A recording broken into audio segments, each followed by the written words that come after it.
welcome and good morning to another edition of the Friday Morning Commute with your host, Rovin Doug. Let's go ahead and get started here as soon as I turn on the main road because I need to look left and right before entering traffic. So I hope you guys are having a great day. My week was interesting and very exhausting due to several things at work that sometimes you have control over, sometimes you don't. This week, not so much, but I did put forth my best effort, and that's all that matters, and all that fun jazz. Welcome, Damon MP4, or Damon P4. So, we'll go ahead and get started. This week, Xur has for us, selling his Xurios of all things, the exotic gauntlet engram. So, I didn't quite realize this last week whenever I was getting ready and getting things started, but there is actually a distinct name difference between Legacy Exotic Engram and Exotic Engram. So it makes me think that the Legacy Engrams are actually no longer available from Xur. I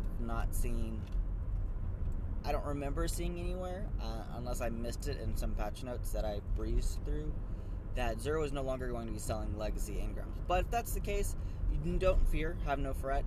You can always go run the original raids. Those have some chance at exotic drops. A fast one to run is Crota's End, and a fun one to run is Vault of Glass. You can do the original story missions using the 3 of Coins. That should work. I don't know. I can't remember if they've fully nerfed that or not. But otherwise, good luck. Hopefully you have all the Year 1 engrams, or Year 1 exotics that you want. So, now for the Titans, we also have the Mark 44 Standicides. For the Hunters, the Bones of Eo. For Warlocks, Sunbreakers, Gauntlets. For everyone, a little Trespasser for their pocket. And then for the ornaments, we have this week the Moon Glow ornament for Hawkmoon. And the Storm's Reproach. Bleh. Storm's Reproach ornament for the Invective. So, make sure you go check out your local salt cellar. I was not able to find out where he was at before starting. But he's in the universe. Yes, Guardians. Find him in the universe. Anyways, let's go ahead and move forward.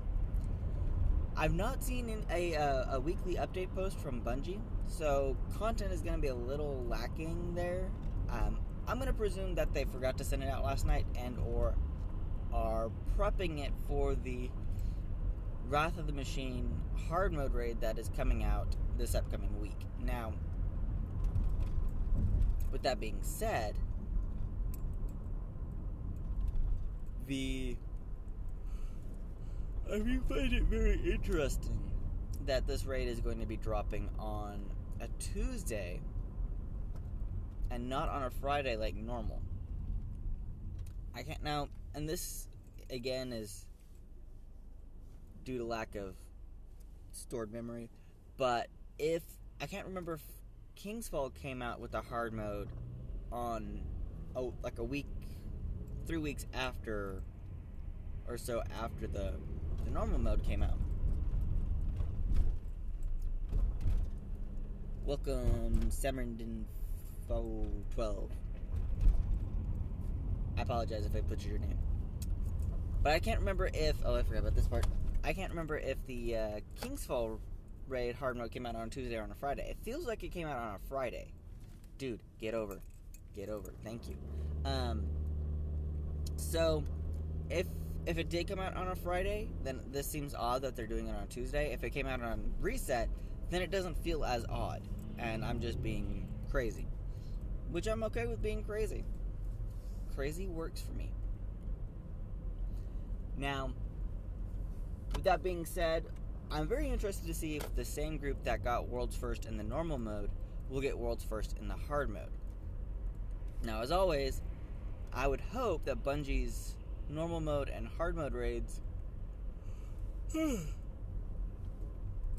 pardon me, are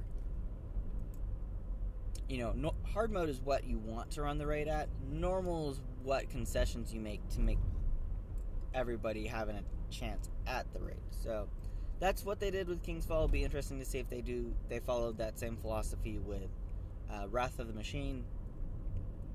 Otherwise, it should be very entertaining on the 18th, or when it releases. Now, as for Iron Banner, oh my goodness, the salt levels were so high. Now, you have to realize I've not played any Destiny since Rise of Iron dropped. I completed my Moments of Triumph on the Xbox that morning, and I haven't touched it since. So this is about a month or so after Rise of Iron has dropped, and I've played no Destiny. Now, not saying that's a bad thing, because thankfully I've had the time to work on work and sorry, goodness, like I said, this week's been exhausting. Work and life and all the other jazzes.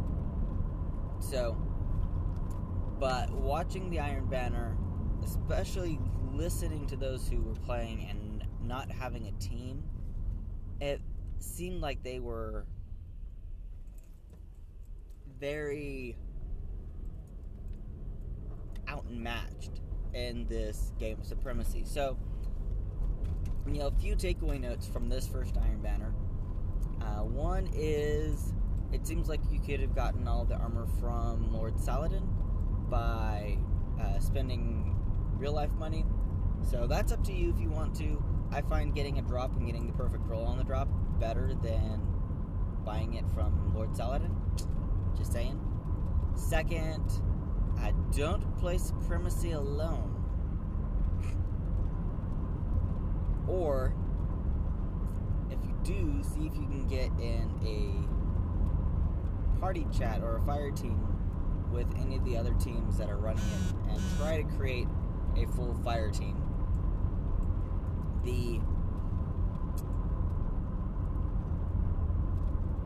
team playing communication for Supremacy makes it a highly team-based game mode. I would say even more so than Control. Because Control, you can play... You've got 3 objectives in Control. And those are the only 3 objectives you have to worry about. In Supremacy, you've got objectives in your orbs and their orbs and getting kills. So,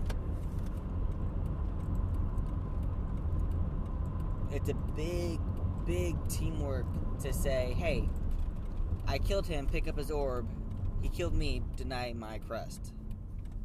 That way, those who are around you can see that.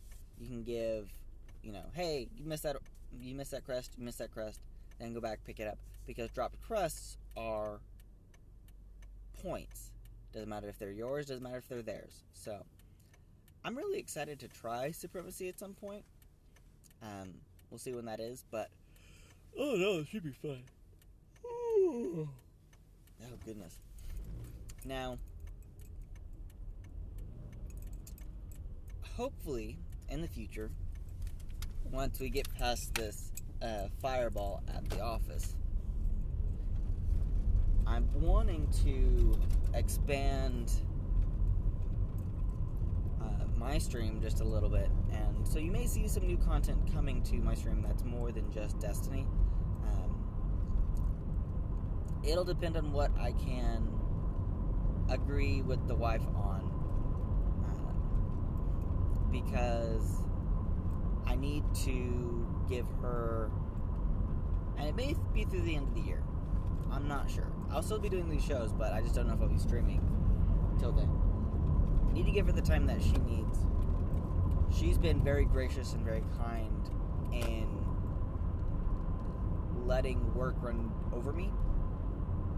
And now I need to make sure that I put my focus on her as well. Especially since we should be coming off the end of this work struggle. So, I don't know how that's going to work. I don't know how that's going to play out. We'll see. However, in the long term, I love you guys, and I hope to see you in stream at some point in the near future. We'll see whenever that is. And there goes my notes on what Xur is selling. So let's see if I can remember, because I just got here to the office. So for this week, remember, Xur is selling the salt of... good morning, Friday the 13th. Xur is selling the salt of an exotic gauntlet engram. Remember, this does not look to be the legacy engram, so if you needed a legacy engram, too bad, too sad, too sorry. Mark 44 stand-asides for Titans, Bones of Ao for Hunters, the Sunbreaker Gauntlets for Warlocks, a Trespasser for everyone, and then the ornaments this week are Moonglow for the Hawk Moon, and Storm's Reproach for the Invective. Again, my name is Rovin Doug. Glad to have you guys in scope with me.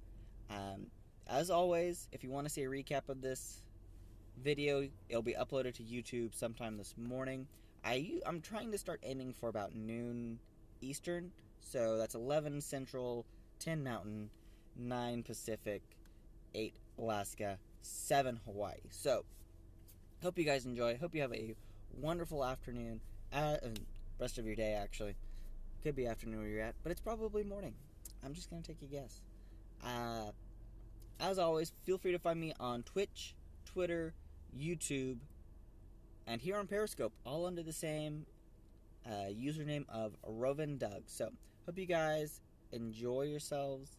Hope you guys have a great weekend, and I will see you Starside Guardians. Bye.